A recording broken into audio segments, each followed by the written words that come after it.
अस्सलाम वालेकुम दोस्तों। तो कैसे हैं आप सब? ठीक ठाक हैं, फिट फाट हैं, बीमार हैं। अल्लाह ताला के फजल करम से आप सब लोग खैरियत से होंगे। आज हमारे चिक्स का डे 9 है और आज हमने करनी है वैक्सीन। कल बहुत मैसेज आए हुए थे, बहुत कमेंट्स आए हुए थे कि भाई वैक्सीन आपने कब करनी है। तो ये आप देख सकते हैं वैक्सीन, और अभी हम इनकी करेंगे सबकी वैक्सीन और प्रॉपर आपको बताएंगे कौन सी वैक्सीन होनी है। पहले नंबर पे कौन सी वैक्सीन की जाएगी, आज 9वां दिन है इनको, और किस तरह वैक्सीन की जाती है और वैक्सीन इस्तेमाल करने की क्या क्या एहतियाती तदाबीर होती हैं वो भी आपको बताएंगे। सबसे पहले हम तैयार करते हैं वैक्सीन, उसके बाद आपसे मिलते हैं। लें जी दोस्तों, ये है जी हमारे पास एंडी लसोटा। सबसे पहला एंडी दोस्तों 3 तरह की वैक्सीन होती है। I am doctor Faisal. तो 3 तरह की वैक्सीन होती है। वैक्सीन में एंडी लिसोटा, एंडी आईबी और एंडी क्लोन। ठीक है जी। तो और ये सबसे पहले नंबर पे है। सबसे पहले नंबर पे कौन सी सबसे वैक्सीन पहले होगी? एंडी लिसोटा की जाती है हमेशा। ये आप जी छोटे एंडी चूजे लसोटा को, है। ये हमारे पास क्या है जी? ये डिस्टिल वाटर है। ये 20-30 रुपए का आपको इंसानों वाले मेडिकल स्टोर से भी मिल जाएगा। ठीक है जी। ठीक है जी। अच्छा, ये इसको पानी हमने है। डाल लेना पहले सिरिंज में। पानी आपने सिरिंज में भर के इसको इस पानी के अंदर, इस वैक्सीन के अंदर मिक्स कर लेना है। वैक्सीन के अंदर जब आपने मिक्स कर लेना है, इसके ऊपर ये स्टील का कवर सा जो छोटा सा होता है, उसको इसको पहले उतार उतार लेना है लेंगे। आपने, और इसको अच्छे से मिक्स कर लेना है। वैक्सीनेशन आपकी हमेशा ठंडी होनी चाहिए जब आपने वैक्सीनेशन करनी है। जिस भी आप वेटरनरी स्टोर से लेंगे वैक्सीनेशन, आपने वो फ्रीज़र में से फ्रीज़र से निकाल के निकाल कर देंगे। देगा आपको। सही। इसको इसके अंदर मिक्स कर देंगे हम। इसको इसके बीच अंदर डालेंगे। ये देखिए, जो ये डली की देखें, फॉर्म लो में थी वो वो फौरी तौर पे लिक्विड सारी फॉर्म में आ गई, लिक्विड फौरी फॉर्म में तौर आ पे। गई। ये पहले डली की फॉर्म में थी इसके अंदर। और वैक्सीनेशन कभी भी आपने जो है बीमार चूज़े पे नहीं लगानी होती। वैक्सीनेशन बीमारी से पहले किया करें। असल में कमज़ोर पैथोजेंस होते हैं, बैक्टीरिया होते हैं जो हम खुद से जरासीम जानवरों के अंदर दाखिल करते हैं, शामिल करते हैं। ठीक है। अब आपने इसको दोबारा से एक दफ़ा हल्का सा हिला लें, ज़्यादा मिक्स नहीं करना है इसको। ठीक है। और इसको दोबारा से सिरिंज में भर लें।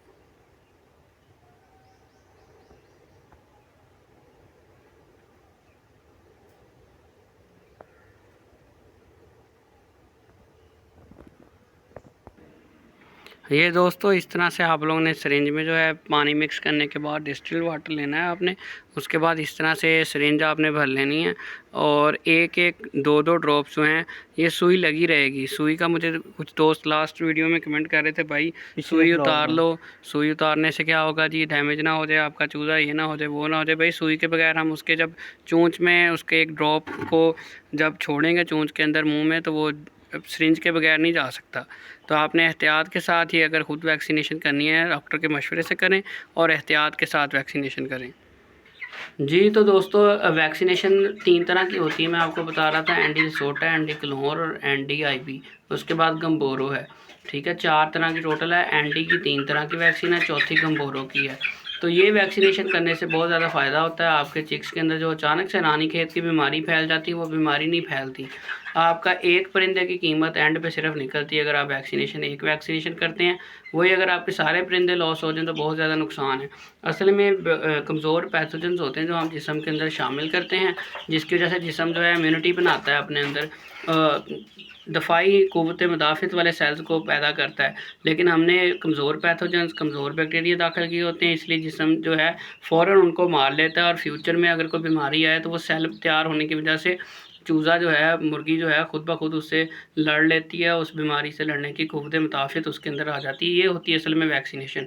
वैक्सीनेशन हमेशा जब भी आप पानी मिक्स कर लें, उसके 2 घंटे 3 घंटे के अंदर अंदर इस्तेमाल करके बाकी सारी वैक्सीन ज़ाया कर दें। और कोशिश करें वैक्सीनेशन का कोई भी ड्रॉप नीचे ज़मीन पर ना गिरे, क्योंकि यही बैक्टीरिया बाद में फैल कर नुकसान भी पहुँचा सकता है।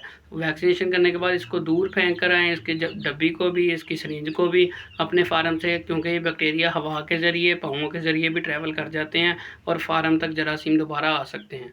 चलें अब वैक्सीनेशन स्टार्ट करते हैं। पिंजरा हम यहाँ रखने लगे हैं, एक एक वैक्सीन चूज़ा पकड़ते जाएंगे, वैक्सीनेशन करके पिंजरे में डालते जाएंगे। ये वैक्सीनेशन आप पानी में मिला के भी कर सकते हैं। पानी में मिला के ये है कि नीचे गिर जाता है, फिर वो पानी के ड्रॉप्स वगैरह उनके पाँवों को भी लग जाता है पानी, तो ज़रा उसमें मोर्टेलिटी ज़्यादा आने के चांस हैं। अगर आप छोटा चूज़ा है, सिरिंज के ज़रिए उनके मुंह में एक एक ड्रॉप डाल देते हैं, तो उससे जो है रिज़ल्ट बहुत अच्छा आता है, मोर्टेलिटी कम आती है। वैक्सीनेशन के बाद परिंदा स्ट्रेस में चला जाता है ज़रा, तो 1-2 चूज़ों की मोर्टेलिटी होने के भी चांसेस होते हैं, लेकिन फिर भी वैक्सीनेशन करना बहुत ज़रूरी होता है।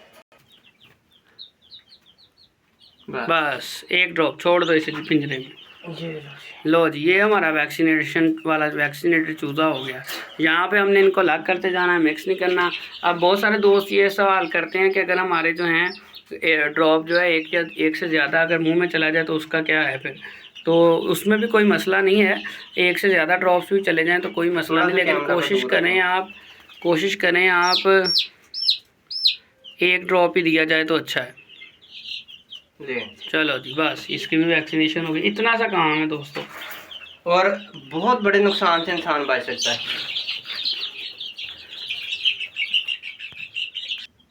हाँ जी, ये देखें दोस्तों, लो बहुत ज़्यादा ज़ोर से नहीं आपने परिंदे को दबाना, ये ना हो कि ठीक है। एक के मुंह में सारी दी हो वैक्सीन। और एक से ज़्यादा ड्रॉप चले जाए मसला कोई नहीं है, लेकिन कोशिश करें सिर्फ एक ड्रॉप ही आए।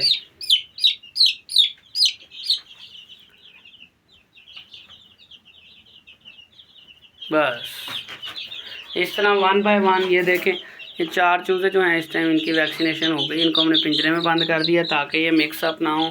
वैक्सीनेशन करने के लिए आपको मौसम का भी ख्याल रखना पड़ता है। बहुत सारे दोस्त मुझे कह रहे थे आपने इस दफ़ा वैक्सीनेशन नहीं की, आपने इस दफ़ा वैक्सीनेशन नहीं की। उसकी वजह दोस्तों ये है कि मौसम की शिद्दत बहुत ज़्यादा थी। वैक्सीनेशन के लिए बहुत ज़रूरी होता है कि मौसम की शिद्दत ना हो, क्योंकि वैक्सीनेशन के बाद परिंदा स्ट्रेस में चला जाता है। स्ट्रेस में अगर मौसम की स्ट्रेस भी साथ हो तो आपकी मोर्टेलिटी आने के चांस ज़्यादा होते हैं। इसके लिए मौसम का नॉर्मल होना बहुत ज़रूरी है, ना बहुत ज़्यादा गर्मी हो ना बहुत ज़्यादा सर्दी हो, नॉर्मल टेम्परेचर हो, जाके परिंदा जो है सिर्फ एक स्ट्रेस ले वैक्सीनेशन का। और इसमें कमज़ोर चूज़े के लिए वैक्सीनेशन बर्दाश्त करना थोड़ा सा मुश्किल होता है। कमज़ोर चूज़ा जो है वैक्सीनेशन को बर्दाश्त नहीं कर पाता, अगले दिन हो सकता है इनको बुखार हो जाए। तो आपने उस चीज़ से बिल्कुल भी घबराना नहीं है कि जी ये क्या हो गया, तो परिंदे खड़े हो गए सारे। 1-2 दिन चूज़ा आपका हो सकता है सुस्त हो जाए वैक्सीनेशन के बाद।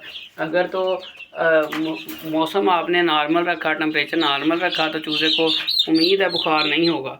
लेकिन बहुत सारे जो डॉक्टर्स रहते हैं उनका ये कहना है कि असल में अगर बुखार हो तो ही पता चलता है कि वैक्सीनेशन का रिज़ल्ट आया है। ज़ाहिरी बात है उसने जिस्म में कोई ना कोई तब्दीली की है जिसकी वजह से उसका बुखार उसे हुआ है। अगर वैक्सीनेशन बेअसर हो तो बाद का तो बुखार नहीं होता, इसलिए वो बुखार होना को अच्छी चीज़ समझते हैं वैक्सीनेशन के बाद, कि इसका मतलब है कि वैक्सीन ने अपना काम दिखा दिया है।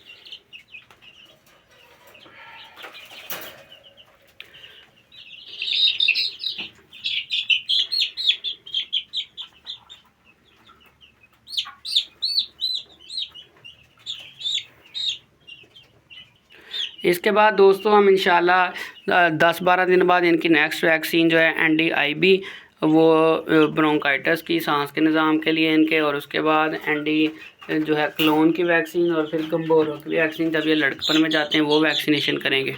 और आपके साथ इसी यूट्यूब चैनल पर आपके साथ उसकी वीडियो भी शेयर करेंगे।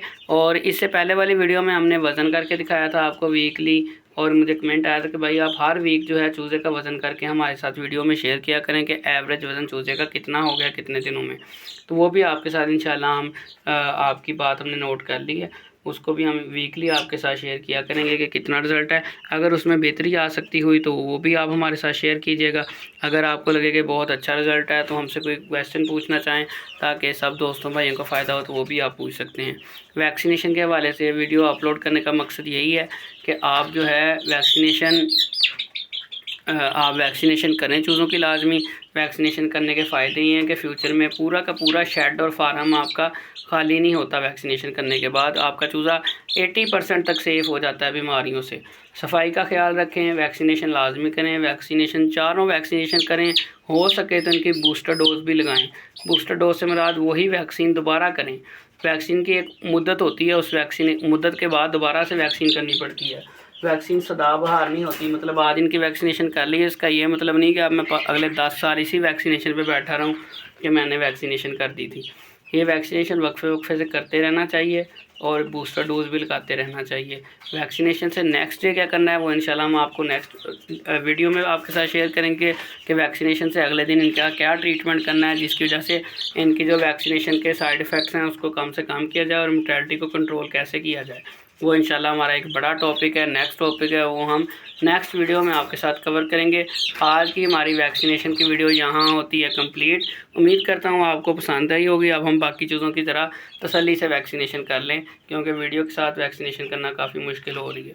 दुआ में याद रखें। मिलते हैं इंशाल्लाह अपनी नेक्स्ट वीडियो में, तब तक के लिए अल्लाह हाफिज़।